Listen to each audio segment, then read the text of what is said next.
In this video, I'm going to show you how to change email on X. So for us to get this done, it's actually pretty simple, and I'm going to head over here to my profile, and then down below you should be able to see settings and support, and then settings and privacy.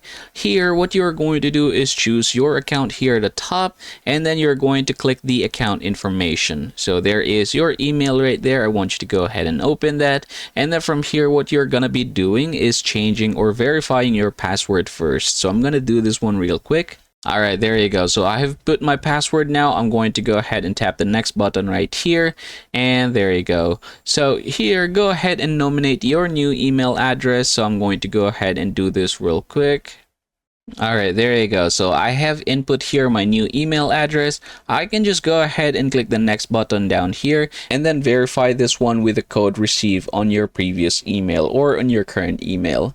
So yeah, I want you to go ahead and type this one in order for you to verify it. And after doing this one, you should be able to change your email here on X. And that, everybody, is how it's done. Thanks for watching, and I hope this video helps you out.